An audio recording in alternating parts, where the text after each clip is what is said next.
लेकिन फिर वही हुआ कि मेरा मन नहीं लगा, पढ़ाई में उतना अच्छा था भी नहीं मैं। और उसके पीछे ये था कि ये रीजन पिताजी को लगा कि यार मैथ्स में इसके 98 नंबर आ गए 100 में से एमपी बोर्ड में, तो उनको लगा कि यार ये कुछ कर सकता है, जबकि मुझे ही पता था कि 98 कैसे आया। क्या हुआ फिर मैंने पापा से पूछा, मैंने कहा कि 1 साल और तैयारी करना चाहते हैं। पिताजी ने बोला पक्का, क्योंकि पहली बार एक बार वो मतलब भेज के देख चुके थे, उन्होंने कहा पक्का पढ़ोगे। उस समय मुझे लगा कि यार थोड़ा बहुत फाइट मारनी पड़ेगी यार लाइफ। और मैं बैठता कहाँ था, बिल्कुल पीछे दूंगा। और केमिस्ट्री क्लास में मैं सीढ़ियों पे खड़े लग गया कि यार मुझे यार ऐसा बनना है, मतलब अंदर ही डेवलप हो गया मेरे कि मुझे ऐसा बनना। उस समय तो भाई मैं पागल ही हो गया था, रात को 3-3 4-4 बजे तक पढ़ रहा हूँ, चाय बना के पढ़ रहा हूँ, मतलब रात में चाय बन रही है, पढ़ाई भी कर रहा हूँ। फिर एक समय ऐसा आया कि जो मतलब आज तक मैंने किसी को बताया भी नहीं है, मतलब बच्चों को ये स्टोरी भी नहीं पता। बच्चों ने क्या एक बार डिमांड करी, बच्चों ने चैट में लिखना चालू किया कि सर कुछ जोक सुना दो, शायरी सुना दो। तो मैंने ऐसे ही निकाल के रैंडमली लाइनें पढ़ दी। और वो कब होता है, वो क्लास के बीच में नहीं होता, ऐसा नहीं कि मैं आधे घंटे टॉपिक पढ़ाने के बाद क्या हो बेटा शायरी का आज प्रोग्राम है। मेरे जितनी भी शायरियां उसके पीछे थैंक यू लिखा रहता है। मैंने ये देखा है कि जो बच्चे मुझसे पढ़ते हैं ना, इतना मैं कॉन्फिडेंट हूँ कि उनको पता है कि मैं क्या कर रहा हूँ। So hi everyone, once again welcome back to my channel. My name is Shashi Kumar. Currently I'm pursuing my third year of MBS. यार पिछले एक वीडियो में मैंने MR सर के साथ इंटरव्यू करा था, उसमें मुझे बहुत सारे बच्चों ने कमेंट करा कि भैया पंकज सर के साथ भी इंटरव्यू करो, पंकज सर के साथ भी इंटरव्यू करो। तो यार उस कमेंट को पढ़ने के बाद मुझे भी लगा हाँ करना तो चाहिए। तो यार मैंने पंकज सर को मैसेज करा, एक डायरेक्ट कॉन्टेक्ट किया, फिर बातचीत हुआ। तो अभी इस वीडियो में हम पंकज सर के साथ इंटरव्यू करेंगे, लाइक पॉडकास्ट जो बोलो, पंकज सर के बारे में बहुत कुछ जानने की कोशिश करेंगे। यार आई थिंक कि तुम पंकज सर को जानते भी होगे, है ना, कहीं ना कहीं केमिस्ट्री वगैरह पढ़ा होगा, कुछ ना कुछ वीडियोस देखे होंगे, है ना। तो आज का जो वीडियो लिटरली बहुत ही यूनिक होने वाला है एंड बहुत कुछ तुम जानोगे, लिटरली बता रहा है बहुत कुछ। हम केमिस्ट्री कैसे पढ़ना है इसे लेके, पंकज सर का लाइफ, कॉलेज लाइफ, एवरीथिंग सब कुछ हम पूछेंगे। मैंने क्वेश्चंस बहुत सारा लिख रखा है, तो सब कुछ पूछेंगे, है ना।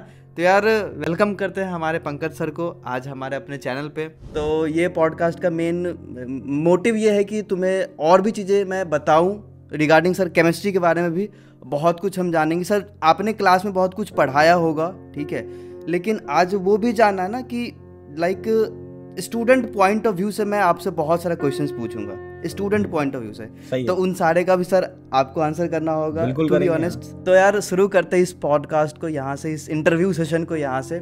तो सबसे पहले सर आपके बारे में थोड़ा सा आप बता सकते हैं या फिर मैं बता दूं? मैं ही बता सर आप कहाँ से हैं, लाइक बचपन, आपका घर कहाँ है ना, ये सब बता देता हूँ। मैं झांसी के पास में एक गाँव है रानीपुर, झांसी से 60 किलोमीटर दूर है, तो वहाँ पे मैं पैदा हुआ। फिर उसके बाद 6th क्लास तक मैं वहीं पर पढ़ा।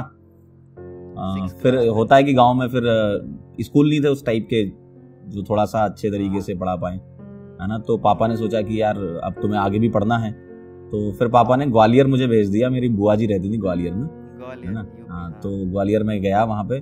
तो 7th से मैंने ग्वालियर में ही स्टडी करी, 7th से लेकर 11th तक मैं पढ़ा ग्वालियर में। और उसके बाद फिर 11th में मेरा भाई उस समय करियर पॉइंट में था, कोटा में कोचिंग बढ़िया उससे भी चलती थी, तो उसमें भैया पढ़ रहे थे। तो उन्होंने बोला, पापा ने बोला भैया से कि तुम जा ही रहे हो तो साथ में इनको भी ले जाओ। भैया उस समय ड्रॉप ईयर में थे, ड्रॉप लिया था उन्होंने। मैं उस समय 11th में था, तो मैं 11th में गया वहाँ पर पढ़ने के लिए। तो मैंने 11th कोटा से ही करी थी, करियर पॉइंट से मैं पढ़ा था।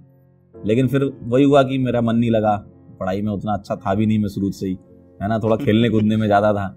गेम में तो ऐसा है कि लगभग सभी प्रकार के गेम हम खेल लेते हैं, तो गेम खेलने में ज़्यादा रहता था। स्कूल के टाइम में भी, शाम के टाइम कभी कभी ट्यूशन में बंक करके भी हम क्रिकेट मैच खेलने गए हैं, ऐसा भी हुआ है ना। तो स्टार्टिंग वैसी रही है कि बहुत ज़्यादा स्टूडियस नहीं थे, ठीक है, थोड़ा बहुत पढ़ लेते थे, नंबर आ जाते थे। तो 11th क्लास में जब मैं कोटा पहुंचा तो कोटा का जो माहौल देखा मैंने, तो मैं क्या उस माहौल को अडेप्ट नहीं कर पाया। तो मेरे से हो ही नहीं पा रहा था कि भाई 11th क्लास में कोटा जेई का प्रिपरेशन करने के लिए, हाँ जेई का प्रिपरेशन करने गया था, मैथ्स थी मेरे पास।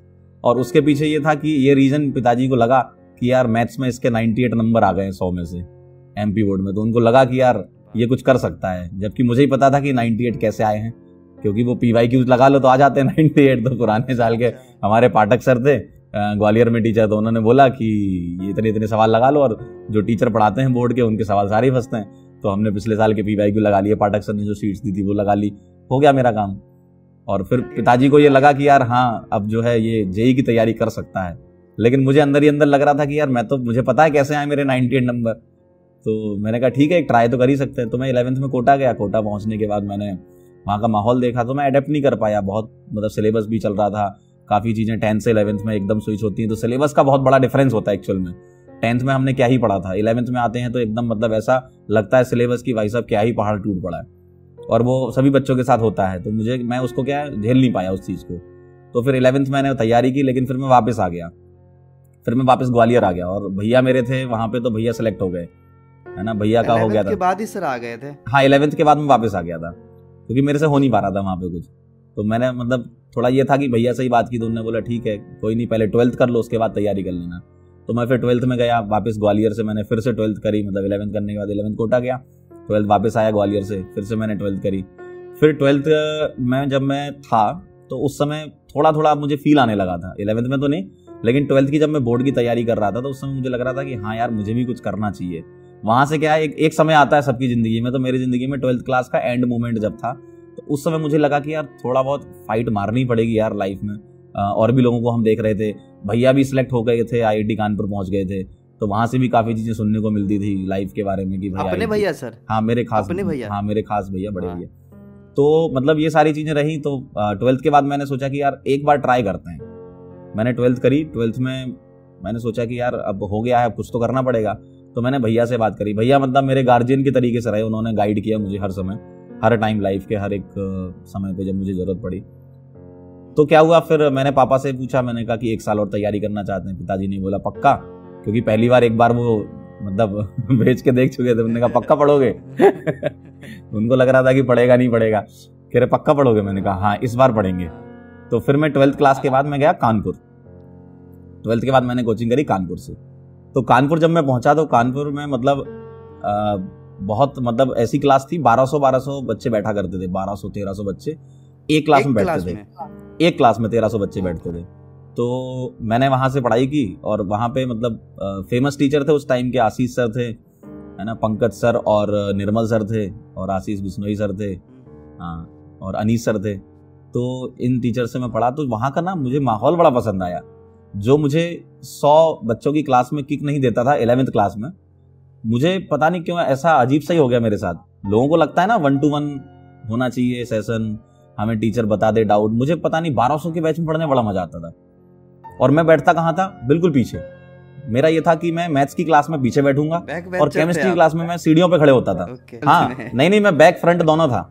मैं मैथ्स की क्लास में बैठता था पीछे है ना, और केमिस्ट्री की क्लास में बैठता था मैं सीढ़ियों पे। वहां पे मतलब ऐसा था कि जगह नहीं मिलती थी।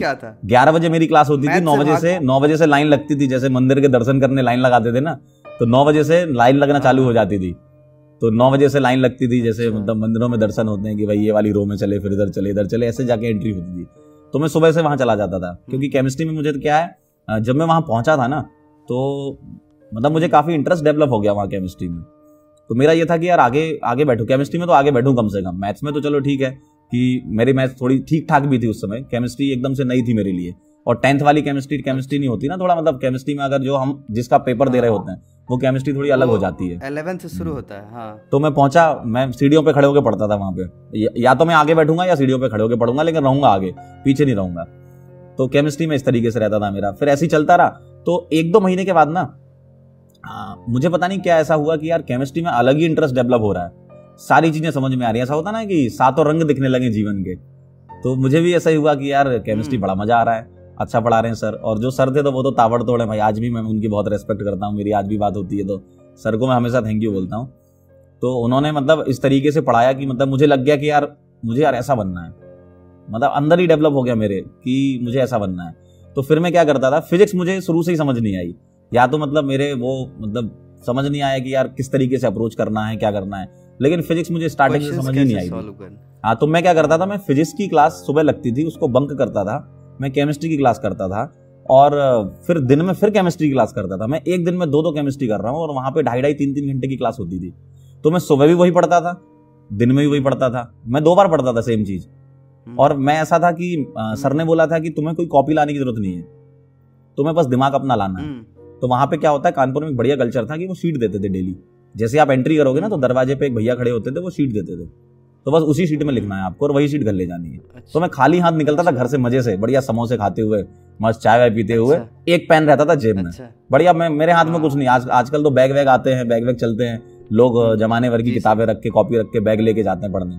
मैं तो ऐसे खाली हाथ निकलता था, क्योंकि सर ने बोला, अब वो तो यही होता है कि एक बार किसी को मतलब मान लिया तो मान लिया, तो हमने भी बोला कि ठीक है, सर ने बोल दिया तो बस करना है ये, और केमिस्ट्री में कोई जरूरत नहीं है नोट्स की और ये और सब की वो सब की। मतलब उनका ये था कि आपको तो हम शीट दे ही रहे हैं ना, आपको जो भी नोट्स बनाने उसी शीट में करो, क्वेश्चन भी सॉल्व कर लो, और वहां पे इतना स्पेस रहता था कि आप लिख भी लो कुछ भी चीज, तो आपको अलग से कोई कॉपी की जरूरत नहीं है। तो मैं बस बढ़िया निकला घर से, समोसे खाए, चाय पी, फिर क्लास में गए, एक पेन था बस, सीट मिली, बस उसी में सॉल्व करना चालू कर दिया, क्वेश्चन प्रैक्टिस चालू कर दी, या कुछ सर ने थ्योरी बोली तो वहीं लिख ली, तो इस तरीके से चलता था। तो बड़ा इंटरेस्ट डेवलप हो गया था। फिर वो इंटरेस्ट डेवलप होते होते होते होते वो पागलपन का रूप ले लिया उसने। फिर मैं सुबह शाम दिन रात केमिस्ट्री पढ़ रहा हूँ। फिजिक्स तो मेरी खराब थी, मैंने मैथ्स भी कम कर दी मैं केमिस्ट्री पढ़ता रहता था, पता नहीं अलग ही इंटरेस्ट डेवलप हो गया था। ऐसा करते करते मुझे मतलब 4-5 महीने हो गए, लेकिन फिर मुझे समझ में आया कि थोड़ा बहुत फिजिक्स तो पढ़ ही लेते हैं यार, ऐसे सिलेक्शन कैसे होगा, है ना, फिजिक्स भी पढ़ लेते हैं, मैथ्स भी पढ़ लेते हैं। लेकिन फिर 4-5 महीने के ना बहुत समय निकल गया था उस समय। मैथ्स तो क्या है मेरा मतलब ठीक ठाक था, तो मैंने कवर कर लिया, मैथ्स काफी बैकलॉग हो गया था, लेकिन फिजिक्स में अडेप्ट नहीं कर पाया। फिर उस समय जो चल रहा था सिलेबस में, वो मैं समझ ही नहीं पाया कि क्या हो रहा है। फिर हाँ, फिजिक्स में एक चीज और आई, जैसे 11वीं की फिजिक्स तक ये निपट गया था मामला, 11वीं की फिजिक्स नहीं समझ आई, लेकिन 12th में अलग से इंटरेस्ट डेवलप हो गया फिजिक्स में। वो जो रेजिस्टेंस वाले सवाल होते हैं ना, R 2R कैपेसिटर वाले, वो बड़े मस्त इंटरेस्टिंग सवाल मजा आता है तो वो बड़े मजेदार होते थे, उसमें मुझे बड़ा मजा आ रहा था, उसमें मुझे बड़ा मजा आ रहा था। और मैंने बढ़िया मतलब इलेक्ट्रोस्टैटिक मेरी ठीक हो गई, ठीक है, थोड़ा आगे बढ़े तो कैपेसिटर भी ठीक ठाक सवाल बनने लगे। मैंने कहा यार ये सही है। 12वीं की फिजिक्स फिर मैंने अपने दिमाग में बना लिया कि 12वीं की फिजिक्स है, 11वीं वाली फिजिक्स समझ नहीं आ रही समझ में नहीं आता, ये मैंने भी देखा है। तो यही तो मेरे दिमाग में आ गया कि यार 12वीं तो कर लूं कम से कम ढंग से, तो मैंने 12वीं की फिजिक्स बहुत अच्छे से करी, 11वीं की मैं नहीं कर पाया। फिर ऐसे ही चलता रहा, मैथ्स मैंने कवर कर लिया, केमिस्ट्री तो मेरा शुरू से चल रहा था तो वो कवर था ही। तो ऐसे धीमे धीमे चलते चलते अब आ गए अपन एग्जाम तक, रिवीजन वगैरह सब कर करा के एग्जाम आए। उस समय क्या है, हर संडे एग्जाम होता था। यूपीटीयू का अलग एग्जाम हो रहा है, वीआईटी का अलग एग्जाम हो रहा है ना, एआईट्रिपल का अलग एग्जाम हो रहा है। तो ऐसे अलग अलग एग्जाम्स चलते रहे। तो फिर अपन ने एग्जाम दिया।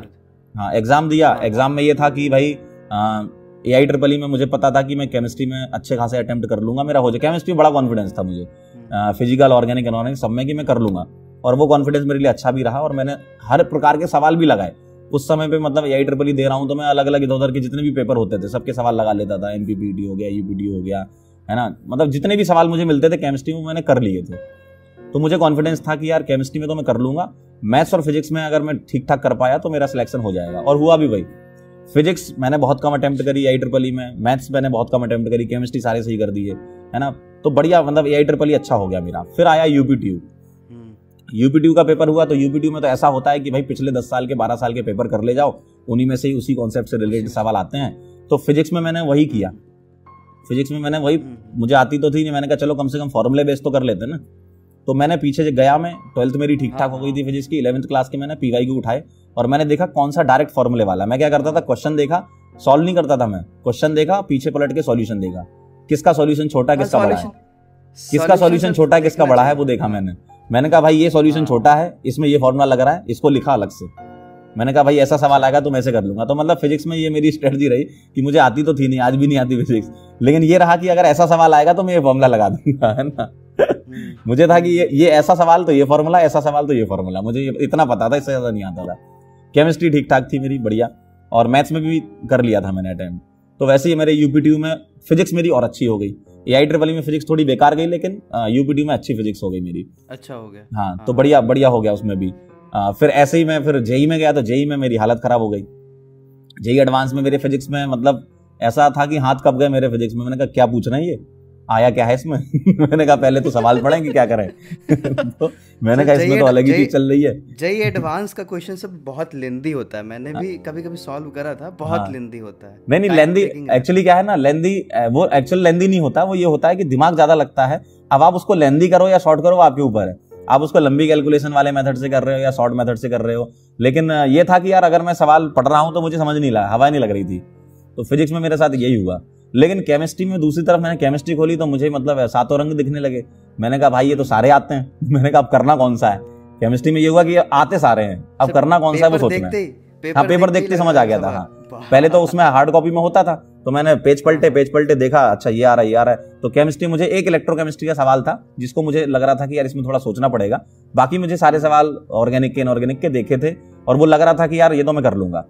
मतलब लग गया था वो, दिल को खुशी हो गई थी कि यार ये सवाल आया है। NOCL वाला एक अलगीन वाला आया था, बड़ा आसान सा सवाल था, मतलब ऐसे और भी सवाल थे आसान आसान से। तो मैंने कहा ये तो बना लूंगा मैं। फिर मैंने मैथ्स का देखा, मैंने कहा भाई मैथ्स में भी ठीक ठाक मतलब सॉल्व करूंगा तो हो जाएगा काम, कट ऑफ मेरा निकल गया। अब मुझे टेंशन है फिजिक्स की, फिजिक्स में कट ऑफ कैसे निकलेगा। मैं तो कट ऑफ के लिए गया था, मेरे को ऐसा नहीं था कि मुझे AR1 लानी है। मैंने कहा कट ऑफ निकालना है, तो कट ऑफ वैसे भी कम जाता है एडवांस का। तो मैंने कहा केमिस्ट्री का कट ऑफ निकल गया, एकदम खुशी थी, और मैथ्स का भी कट ऑफ निकल गया, एकदम खुशी थी। सवाल तो पहले सॉल्व नहीं करे, अलग ही दिमाग चल रहा है, ये नहीं कि सॉल्व भी तो करना है ना हमारा दिमाग ही अलग चल रहा है। मैंने कहा कट ऑफ निकल गया केमिस्ट्री का भी, मैथ्स का भी, अब फिजिक्स का कैसे निकाले। तो मैं फिजिक्स में सवाल देखने लगा कि यार कौन कौन से सवाल मैं करूं कि कट ऑफ तक पहुंच जाऊं। तो लेकिन अब यही था कि उतनी तैयारी भी नहीं थी मेरी फिजिक्स की, और उस लेवल की तैयारी भी नहीं करी थी मैंने फिजिक्स में। तो अब मुझे लग गया कि यार गड़बड़ है मामला, मतलब थोड़ा फील आ गया कि यार फिजिक्स में कैसे निकलेगा, बड़ा टेंशन था। मैंने कहा कि चलो केमिस्ट्री और मैथ निपटाते हैं पहले, फिर बाद में सोचेंगे फिजिक्स में। तो केमिस्ट्री मैथ करते करते हो गया जितना मुझे लगता था कि इतना मुझे अटेम्प्ट करना, मैंने कर दिया अपने हिसाब से। फिजिक्स की जब बारी आई तो फिजिक्स में मैं क्वेश्चन सिलेक्ट ही नहीं कर पाया कि यार कौन सा क्वेश्चन, ये बड़ी प्रॉब्लम होती है कि मैं कौन सा क्वेश्चन पकड़ूं पहले कि यार वो हो जाए। तो मैं जिस क्वेश्चन को पकड़ूं उसका आंसर ही ना आए, मतलब मैं सॉल्व कर रहा हूँ, क्वेश्चन पकड़े थोड़ा सा सॉल्व किए नहीं हाँ, हुआ, मतलब क्वेश्चन पकड़े सॉल्व किए फंस गए, मतलब समझ ही नहीं आ रहा अब क्या करें, आगे क्या करना है। तो ऐसे 4-5 सवालों मेरे हो गया। मैंने कहा भाई अब तो निपट गया लग रहा है, मेरे दिमाग में आ गया कि अब तो वही कहानी खत्म है, फिजिक्स के तो कट ऑफ के भी लाले पड़ रहे हैं यहाँ तो फिर हुआ भी, फिर मतलब नहीं बने सवाल मुझसे वहां पे, फिजिक्स के सवाल नहीं बने। फिर मैं बाहर आया, मतलब पेपर खत्म हो गया सब, एक भी नहीं बना, एक भी सवाल नहीं बना। मतलब ये हालत, इतनी हालत थी फिजिक्स में, तो इतनी गजब हालत थी मेरी कि भाई एक भी सवाल नहीं बना वहां पे। उस लेवल की तैयारी भी नहीं करी, और वो तो होता है ना कि भाई शुरू से इंटरेस्ट भी तो होना चाहिए। फिजिक्स में तो कभी डेवलप ही नहीं हो पाया था इंटरेस्ट, वैसा था। और UPTU IEEE PYQ लगा लिए थे, तो उससे थोड़ा काम बन गया था। फॉर्मूले बेस्ड आते थे मुझे कि अगर आप मुझे फॉर्मूला दे दो, मान लो V = U + AT है, आप मुझे V बता दो, U बता दो, A बता दो, मैं T निकाल लूंगा मतलब 3 चीज बता दो, मैं चौथी निकाल लूंगा। वो एक्चुअल में वो फिजिक्स नहीं थी, वो मैथ्स थी उतनी तो चीजें आती ना यार, अपने को इक्वेशन सॉल्व करना तो आती था। तो आप मुझे सारे डेटा बता दो, एक डेटा अननोन कर दो, वो मुझे आता था इतना। तो यही करते करते मैं आगे बढ़ा। फिर सबके रिजल्ट की बारी आई, तो मेरा IEEE में भी हो गया, मेरा UPTU में भी हो गया, मेरा IIT में खत्म हो गया मामला। फिजिक्स का कट ऑफ नहीं निकला। एक मैंने सवाल किया था, वो भी कॉन्फिडेंट नहीं था, एक तुक्का लगाया था, तो वो सही हो गया था। तो 4 नंबर मेरे फिजिक्स में आए थे, है ना। अच्छा, हाँ और केमिस्ट्री और मैथ्स तो एकदम जबरदस्त खतरनाक आई थी। केमिस्ट्री 72 और मैथ्स में 38 थे, मतलब कट ऑफ से भी बहुत अच्छे नंबर थे। 72 90 का था, है ना। तो उसमें तो मैंने अच्छा कर लिया था। तो फिजिक्स में गड़बड़ था मामला, तो मैंने कहा भाई रहने दो, अब नहीं हो पाएगा। तो बस फिर यही हुआ, फिर नहीं निकल पाया। तो फिर मेरे ये था कि घर में मेरा थोड़ा चिल माहौल है कि ठीक है IIT नहीं निकला कोई बात नहीं, क्योंकि घर में मेरे दोनों भाई IITian हैं, तो उनको पता था कि IIT में क्या होता है क्या नहीं। वो जानते थे कि चलो ठीक है, नहीं भी निकला तो यार मेहनत तो करनी है तुमको, कहीं भी जाके करो। तो फिर हुआ क्या कि मेरे साथ एक प्रॉब्लम और हो गई। उस समय पे क्या अलग अलग बॉडीज कंडक्ट कराती थी एग्जाम। उस समय ये था कि UPTU की काउंसलिंग भी सेम डेट पे थी और NIT की काउंसलिंग भी सेम डेट पे थी, दोनों काउंसलिंग सेम डेट पे आ रही थी। अब मैंने भैया से पूछा, मैंने कहा भैया क्या करें भाई, मतलब इसकी IEEE वाली काउंसलिंग में जाएं या फिर UPTU की काउंसलिंग में जाएं। सेम डे पे काउंसलिंग फंस गई थी। तो भैया ने बोला कि एक बात ये सिलेक्ट कर लो कि तुम्हें कौन से कॉलेज मिल रहे हैं। मैंने कहा HBTI मिल रहा है मुझे UPTU से, और NIT में जाऊंगा तो मुझे भोपाल और उसके आसपास के मिल रहे हैं, NIT जयपुर, NIT भोपाल, ये सब मिल जाएंगे मुझे। तो उन्होंने बोला कि यार देखो अभी उस समय UPTU में HBTI का अलग माहौल था। मेरे टाइम पे ना HBTI का अलग लेवल का कॉलेज था, 17th रैंक चल रही थी उसकी उस समय पे, मतलब टॉप 100 कॉलेजेस में से। आप वहीं से बीटेक किए हो ना? हाँ फिर बता रहा हूँ, हाँ वही बटलर हाँ तो मैंने कहा यार देखो 17th रैंक वाला कॉलेज है, 2-3 NIT आगे हैं, NIT तिरची, NIT सूरतकल।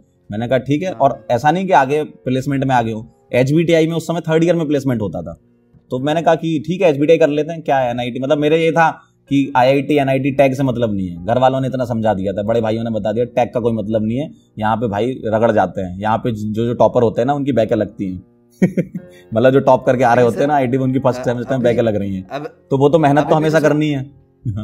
अभी भी जो सारे प्रिपरेशन करते रहते हैं ना स्टूडेंट्स, उनको तो चाहिए, लेकिन लाइक उनके माइंड में रहता है कि IIT का टैग अलग है, NIT का टैग अलग है। नहीं ये तो चलो अब तो चीजें और भी ठीक हो गई, आसान हो गई हैं, मतलब इन द फॉर्म ऑफ कि अब बच्चे सोचते हैं कि ठीक है IIT नहीं तो कोई अच्छा सा कॉलेज मिल जाए। मेरे टाइम पे ना बिल्कुल प्रो वो था, मतलब लोगों को लगता था कि IR1 में ही लाऊंगा IIT में। मेरे टाइम पे तो ऐसा, उस समय तो इंजीनियरिंग का बूम था, अभी मेडिकल का बूम चल रहा है, उस समय इंजीनियरिंग का बूम था। तो मेरे टाइम पे तो ये था, पागल थे लोग, लेकिन मैं पागल नहीं था पता नहीं क्यों, या तो मतलब घर वालों ने पहले ही बता दिया था कि यार ठीक है, आई तो अच्छी बात है, नहीं आई तो और भी कॉलेजेस हैं जहाँ से तुम अच्छा प्लेसमेंट ले सकते हो। तो मैं HBTI पहुंचा, मतलब काउंसलिंग वगैरह होकर HBTI पहुंचा, इलेक्ट्रॉनिक्स इंजीनियरिंग मैंने करी वहाँ से। तो वो एक अपनी अलग कहानी होगी 4 साल की, वो यहाँ पे डिस्कस करेंगे तो बहुत टाइम हो जाएगा। फिर मैंने बीटेक करी HBTI से, फिर उसके बाद मैं कुछ पूछे इंपॉर्टेंट पॉइंट्स बता देता हूँ। हाँ, इंपॉर्टेंट पॉइंट्स बता देता हूँ। तो मैंने बीटेक चालू करी। शुरू में मतलब वही था कि यार पहले साल में सब लोग वही मजे करते हैं कॉलेज में जाके, क्योंकि बहुत मेहनत करके जाते हैं, क्योंकि ये सब जो एग्जाम दिए इसमें काफी लोड होता है ना। अभी भी बच्चे फील कर रहे होंगे जी, पेपर देना, पेपर एक दिन का ही होता है, लेकिन साल भर का पूरा लोड जो होता है ना, उस समय तो भाई मैं पागल ही हो गया था। रात को 3-3, 4-4 बजे तक पढ़ रहा हूँ, चाय बना के पढ़ रहा हूँ, मतलब रात में चाय बन रही है, पढ़ाई भी कर रहा हूँ। मेरा ड्रॉप ईयर था ना, जो दिमाग खोलने वाला था, जिसमें मैंने सोच लिया था कि यार कुछ करना है, वो वाला। तो उस समय मैं रात को 3-3, 4-4 बजे तक पढ़ता रहता था। मतलब उस समय ये था पढ़ रहा हूँ, लेकिन पढ़ने में क्या पढ़ रहा हूँ, या तो केमिस्ट्री पढ़ रहा हूँ या मैथ्स पढ़ रहा हूँ, फिजिक्स तो पढ़ ही नहीं रहा हूँ। तो ये था। तो उस समय ये माहौल था, और उस समय ये था कि यार अगर आपने, ये अच्छा था मतलब कि अगर आपने सर का मटेरियल पूरा सॉल्व कर लिया तो ये समझ लो कि आपका सवाल कहीं नहीं गया। मतलब हर एग्जाम का सवाल लगा लोगे। तो मैंने जितनी भी शीटें थी, केमिस्ट्री के जितने भी टाइप के बुक्स आती थी, सब कर आके मैं बैठ गया। कोई मैंने हायर लेवल की बुक नहीं पढ़ी जैसे आजकल चलती है, नहीं, मैं तो बस मटेरियल पे स्टिक रहा, है ना। फिजिक्स में मेरे पास कोई बुक नहीं थी। केमिस्ट्री में मैंने इधर उधर की मटेरियल से जो भी मटेरियल्स होते थे कोचिंग के, वो मैंने सारे लगा लिए। लेकिन अभी के अकॉर्डिंग थोड़ा सिचुएशन चेंज हो रहा है कि अभी क्वेश्चंस प्रैक्टिस तो ज्यादा करना पड़ेगा। हाँ, क्वेश्चन प्रैक्टिस तो देखो हमेशा ही चाहिए। ये जो पेपर होते हैं ना, चाहे वो नीट का पेपर हो, चाहे वो जेईई मेन का पेपर हो, चाहे एडवांस का पेपर हो, क्वेश्चन प्रैक्टिस से ये समझ में आता है कि इस क्वेश्चन की अप्रोच क्या होगी। हर समय हर सवाल ना सेम थ्योरी से नहीं होता है। ऐसा नहीं कि तुमने थ्योरी पूरी पढ़ ली और सवाल सारे बन गए, ऐसा कभी नहीं होता है। आपको वो सवाल करके ही समझ में आएगा कि अच्छा अब इसको ऐसे बनाना है, या इस टाइप का सवाल आया तो इसको ऐसे बनाना है। तो क्वेश्चन प्रैक्टिस तो हमेशा चलती रहनी चाहिए। वापस आते उसी बात पे, कॉलेज से फिर मैंने बीटेक किया, और बीटेक के जो फाइनल ईयर में जब कंपनीज आने वाली थी, तो मैं किसी कंपनी में नहीं बैठा। मैंने सबसे बोल दिया भाई मैं किसी कंपनी में नहीं बैठूंगा, क्योंकि लोग क्या करते थे कि कोई भी कंपनी आ रही है वहां पे तो उसमें बैठ के प्लेसमेंट सिक्योर करेंगे फिर सोचेंगे। लेकिन मेरा ये था कि किसी कंपनी में नहीं बैठना, क्योंकि मैं सेकंड ईयर से पढ़ाना चालू कर दिया था। मैंने कानपुर में ही काकादेव से मैंने स्टार्ट कर दी थी अपनी टीचिंग ही स्टार्ट कर दी कोचिंग में। हाँ, मतलब मैंने सेकंड ईयर से पढ़ाना ही चालू कर दिया था, क्योंकि मेरा था, फिर मैंने समझ लिया था, मेरे को फर्स्ट ईयर में सब कुछ कर आके समझ में आ गया कि यार अब कुछ नहीं, मतलब समझ नहीं आ रहा है कि कॉलेज में 4 साल क्या करें हम भाई। ठीक है, हम लास्ट में 4 दिन पढ़ के पास हो जाते हैं, एक रात पहले पढ़ के पास हो जाते हैं, लेकिन हम करेंगे आगे 3 साल भी यही करना है क्या मुझे। तो मैंने अपने भैया से बात की, तो भैया ने गाइड किया कि यार पहले सोच लो कि तुम्हें करना क्या है, और अभी से ही डट जाओ। अभी से जुट जाओगे तो तुम्हारे 3 साल बच जाएंगे। तो मैं सेकंड ईयर से ही मैं कानपुर में गया, मैंने पढ़ाना चालू किया। शुरू में 6 महीने डाउट लिए, फिर उसके बाद धीमे धीमे क्लास मिलना चालू हुई। और थोड़ा वो रहता ना कि मतलब अगर सेम सिटी में अपना कॉलेज हो तो उस कॉलेज का एडवांटेज मिलता है। तो मेरे जो जहाँ पे मैं पढ़ाता था IT स्टडी सर्किल में, तो वहाँ पे माहौल था कि HBTI से आते हैं भैया, ये था कि HBTI के हैं, तो ये था कि अच्छा था। वहाँ पे नाम भी HBTI का अच्छा है, उस समय भी था, आज भी है ना। तो मैं वहाँ पे पढ़ाने जाता था शाम को 5 से 6। तो वहाँ से काफ़ी कुछ चीज़ें सीखी मैंने स्टार्टिंग के फेज़ में। और शुरुआत के फेज़ में मैंने मतलब ऑर्गेनिक केमिस्ट्री को पकड़ा, क्योंकि मुझे लगता था कि यार देखो मैं इंजीनियरिंग कर रहा हूँ, ठीक है, मैं फिजिकल तो कभी भी कर लूंगा। इंजीनियरिंग वाला मतलब सोच वैसी होती है ना कि इंजीनियरिंग कर रहा हूँ तो मैं फिजिकल कभी भी कर लूंगा, मैं ऑर्गेनिक करता हूँ। तो मैंने शुरू के 3 साल 4 साल 5 साल ऑर्गेनिक ही शुरू में पढ़ाना मतलब मैंने चालू कर दिया था, वही करा। फिर मैं जब मैं 2012 से निकला पास आउट होकर, तो 12-13 के आसपास मैंने सोच लिया कि अब चलो फिजिकल भी स्टार्ट कर देते हैं, है ना। क्योंकि ऐसा होता है कि भाई 3 डिफरेंट सेगमेंट के टीचर होते हैं यहाँ पे। फिजिकल अलग होती है, ऑर्गेनिक अलग होती है, इनऑर्गेनिक अलग होती है।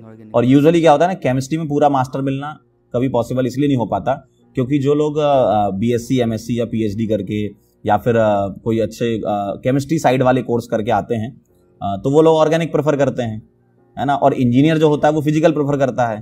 तो इसलिए वो गड़बड़ हो जाता है सिचुएशन की केमिस्ट्री में फुल मास्टर की फिजिकल भी पढ़ा दे, ऑर्गेनिक भी पढ़ा दे और इनऑर्गेनिक भी पढ़ा दे, पूरा मास्टर नहीं मिलता है।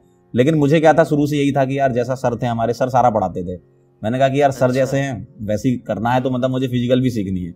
और इतना दिमाग में आ जाता है उस समय तक कि यार एग्जाम में क्वेश्चन आते ही कैसे, अगर मैं थोड़ा मेहनत करूंगा 2-3 साल 4 साल पढ़ा लूंगा तो कोई भी पेपर का सवाल हो वो तो हो ही जाएगा, चाहे वो फिजिकल का हो चाहे ऑर्गेनिक का। ऐसा कौन सी बहुत बड़ी बात है ना। तो मैंने बस पढ़ना चालू करा, तो मैंने फिजिकल भी पढ़ना चालू करी, फिर फिजिकल भी पढ़ाना चालू करी धीमे धीमे। तो फिर तीनों सेगमेंट पढ़ाना स्टार्ट कर दिए। फिर मैं उसके बाद एक अच्छी कोचिंग में गया, वहाँ पे कॉलेज से ही मेरा प्लेसमेंट हुआ था, लेकिन मैं किसी कंपनी में नहीं बैठा था। स्पेशली 3 लोगों के लिए ये जो कोचिंग थी वो आई थी, क्योंकि कॉलेज को 100% प्लेसमेंट दिखाना था। तो हमारे HOD ने बुलाया था, तो उन्होंने बुलाया, हम लोग गए बैठे, सिलेक्ट हो गए, बढ़िया ट्रेनिंग ली हमने, फिर वहाँ हमने काम किया, वहाँ काफ़ी कुछ सीखा। फिर वही चीज़ें वहाँ सारा फिजिकल, ऑर्गेनिक, उन्होंने तीनों पढ़ाना पड़ता था। तो धीमे धीमे सारा डेवलप करके और भी सीखते हुए आगे बढ़े, और बस वही जर्नी चलती हुई आ रही है इतने सालों से। 2009 से चालू किया था काम। तो स्टार्टिंग जब आप पढ़ाना शुरू किए थे लोकल कोचिंग में, तो वहाँ पे मतलब कितना बच्चा को पढ़ाते थे एक साथ? लाइक 80 बच्चे थे, 75 से 80 बच्चे आते थे। जहाँ मैं गया था पहले कोचिंग में, वहाँ पे ट्रेनिंग बहुत अच्छी हुई हमारी, है ना। उस ट्रेनिंग से समझ में आया कि यार किस तरीके से चीज़ें डिलीवर करनी है, क्योंकि मुझे क्या है ना, शुरू में डिलीवरी भी नहीं आती थी। शुरू में किसको ही आती है, कौन ऐसे खड़े होकर पढ़ा सकता है। शुरू में तो मेरे हाथ काँप रहे थे कि मैं लिखूं कैसे, हाथ ही काँप रहे थे बोर्ड पे कि कैसे लिखूं। तो ये सब चीज़ें डेवलप हुई धीमे धीमे। फिर आगे चले, 2014-15 में एक इंदौर की कोचिंग के साथ हम जुड़े। वहाँ पे अच्छे बच्चों को पढ़ाने का मौका मिला, तो वहाँ पर काफ़ी अच्छी रैंक्स भी आई, है ना। टॉप 10 में भी रैंक्स आई वहाँ पे, तो उस टाइप के बच्चे भी मिले, है ना। और फिर धीमे धीमे आगे बढ़ते गए, तो ये कहानी चलती रही। ये कारवां मतलब ऐसा रहा कि मुझे हर जगह पे, जैसे मैं पिछली कोचिंग में था तो वहाँ मुझे पढ़ाने का अच्छा मिला कि हाँ यार, डिलीवरी सुधारो अपनी। राइटिंग, मेरी राइटिंग बहुत गंदी थी कि आपकी राइटिंग गंदी है, लोग बोलते थे, तो राइटिंग सुधारो, डिलीवरी सुधारो। डिलीवरी भी मैं नहीं कर पाता था, है ना। बाकी मुझे कंटेंट वाइज तो मुझे कोई डाउट पूछेगा तो मैं बता दूंगा, है ना, ये वाला था। लेकिन अब उसमें भी धीमे धीमे लेवल बढ़ता गया। मैं फिर इंदौर वाली कोचिंग में गया, वहाँ अच्छे बच्चे मिले, तो वहाँ अच्छे लेवल के डाउट मिले कि यार इस टाइप से भी सोचा जा सकता है, इस डाउट में इस टाइप से भी सोचा जा सकता है। अच्छी बुक्स के डाउट पूछा करते थे, तो वहाँ से भी थोड़ा डेवलप हुआ कंटेंट। फिर एक समय ऐसा आया कि जो मतलब आज तक मैंने किसी को बताया भी नहीं है, मतलब बच्चों को ये स्टोरी भी नहीं पता, क्योंकि मुझे नहीं लगता कि ये बहुत ज़्यादा जरूरी है। क्लास में तो हम पढ़ाते हैं, और जो बच्चे मुझे जानते हैं उनको पता है कि जब हम पढ़ाना चालू करते हैं और जब हम पढ़ाना एंड करते हैं तो हम सिर्फ पढ़ाते हैं। मेरा ये हमेशा रहा है कि भाई बीच में कोई बकवास नहीं। अगर मैंने स्टार्ट कर दिया, अगर मैंने एक बार चालू कर दिया पढ़ाना, एक बार एंड कर दिया, तो जो बच्चे जानते हैं मुझे, जो बच्चे मेरे लेक्चर देखते हैं, शुरू से आखिरी तक मैं सिर्फ पढ़ाता हूँ। और ये चीज़ मैंने डेवलप भी करी है, क्योंकि होता क्या था ना, बीच बीच में मैं कुछ शुरू में ऐसा था कि आधे घंटे के बाद थोड़ा बहुत बच्चों से बातचीत कर लेता था, फिर 15 मिनट फिर बच्चों से बातचीत। तो उसमें क्या होता है, मुझे जो पर्सनली लगता है, सबका अपना अपना हो सकता है, मुझे लगता है कि अगर क्लास के बीच में अगर ऐसा करोगे तो उसमें क्या होता है, हम भावना बह जाते हैं। हम टीचर हैं, हम बह जाते भावनाओं में, और भावना बहते बहते पता नहीं चलता था शुरू में कि क्लास 20 मिनट हम इसी चीज में निकाल दिए, तो वो सिलेबस डिले और ये सब चीजें काफी इशू आता था शुरू में। तो मैंने बना लिया कि जो भी होगा, देखो बच्चों को मोटिवेट भी करना है, क्लास में एंगेजिंग भी बनाना है, एंजॉयमेंट भी करना है, तो मैं थ्रू आउट द कंटेंट करता हूँ। आज की डेट में भी मेरा ये मतलब ये शायद यूएसपी है, बच्चे इसलिए पसंद भी करते हैं। मैं पढ़ाते पढ़ाते ही एंजॉयमेंट के साथ पढ़ाता हूँ, और ये चीज मैंने over the period of time develop की है। और वो ऐसे डेवलप नहीं होती, क्योंकि शुरू में ये था कि भूल ना जाए कहीं, अगर मान लो मैं कुछ चीज बोल दूं तो भूल गए आगे क्या पढ़ाना है। तो वो क्या है, धीमे धीमे डेवलप हुई चीजें कि क्लास के साथ साथ ही एंगेजिंग क्लास होनी चाहिए। बच्चों का समय खराब नहीं होना चाहिए क्लास के बीच का, कि हम साइड में खड़े होकर बताने लगे। जितने भी मतलब अभी आजकल तो ऑनलाइन का जमाना है, बच्चे देखते हैं शायरी वायरी जो आ रही है, लोगों को लगता है कि भाई ये सिर्फ शायरी सुनाता है। भाई शायरी के पीछे ना थैंक यू लिखा रहता है। शायरी जब आती है, जब थैंक यू लिखा रहता है, और शायरी होती है 30 सेकंड से भी कम की, है ना। वो तो मेरा यूएसपी है भाई, लोगों को पसंद। मुझे भी नहीं पता था कि ये चल जाएगा भाई। मैं जब ऑनलाइन में आया तो मैं सिर्फ आके पढ़ाना चालू किया था मैंने। बच्चों ने क्या एक बार डिमांड करी, बच्चों ने चैट में लिखना चालू किया कि सर कुछ जोक सुना दो, शायरी सुना दो। तो मैंने ऐसे ही निकाल के रैंडमली लाइनें पढ़ दी, और मुझे भी नहीं लगता कि मैं बहुत अच्छी ऐसे शायरी सुनाता हूँ, मैं बस लाइनें पढ़ देता हूँ। अब वो बच्चों को पसंद आती है तो अब आ जाती है, वो मुझे भी नहीं पता। और वो कब होता है, वो क्लास के बीच में नहीं होता। ऐसा नहीं कि मैं आधे घंटे टॉपिक पढ़ाने के बाद कि आओ बेटा आज शायरी का आज प्रोग्राम है। मेरे जितनी भी शायरियां हैं उसके पीछे थैंक यू लिखा रहता है। अब देखो जिसको बोलना है तो वो तो बोलता ही है ना, वो उसकी टेंशन में लेता भी नहीं हूँ। जो बच्चे मुझसे पढ़ते हैं ना, मैंने ये देखा है कि जो बच्चे मुझसे पढ़ते हैं ना, इतना मैं कॉन्फिडेंट हूं कि उनको पता है कि मैं क्या कर रहा हूँ। जितने भी मैं देखता हूँ बाहर भी काफी, देखो जब आप आगे बढ़ते हो ना तो पैर खींचने वाले भी बहुत लोग आते हैं, ये भी देखा है मैंने। कमेंट्स भी कई बार ऐसे आते हैं। मैं ये मानता हूँ कि वो बच्चे मुझसे पढ़े ही नहीं है, क्योंकि जो मुझसे पढ़ लेगा ना, मुझे पता है, इतना मुझे कॉन्फिडेंट है कि वो वैसी बातें तो नहीं करेगा। जो नहीं पढ़ता है उसके साथ ही ये सिचुएशन आती है ना। तो ये चीजें रही, ये डेवलप किया है सारा का सारा, और बच्चों को पसंद आते हैं। इसमें मैं बच्चों को भी थैंक यू बोलना चाहता हूँ कि यार मतलब देखा जाए तो इसके पहले ऑनलाइन प्लेटफॉर्म के पहले सभी लोग पढ़ाई रहे थे, हम भी पढ़ाई रहे थे, लेकिन जो प्यार यहाँ पर आके मिला है बच्चों का, वो तो मतलब इनक्रेडिबल है। इसलिए हम बात भी कर पा रहे हैं आज। सर तो अभी हम कुछ क्वेश्चंस जो स्टूडेंट्स ने मेरे से पूछा है, मतलब जैसे केमिस्ट्री हो गया सर, केमिस्ट्री का आप टीचर हैं, अच्छे तरीके से केमिस्ट्री पढ़ाते हैं। तो जैसे कोई क्लास 11 से केमिस्ट्री शुरू करता है, मतलब 10वां के बाद शुरू किया प्रिपरेशन क्लास 11 से, तो पूरे साल, 1 साल 2 साल उसका क्या अप्रोच रहना चाहिए सो दैट कि उसका केमिस्ट्री में इंटरेस्ट भी आ जाए? और इंटरेस्ट के साथ तू सीखे भी, क्वेश्चंस बने भी, स्टार्टिंग से अप्रोच क्या रहना चाहिए? देखो केमिस्ट्री में क्या है ना, 3 अलग सेगमेंट हैं। एक है फिजिकल, sir. एक है ऑर्गेनिक, एक है इनऑर्गेनिक।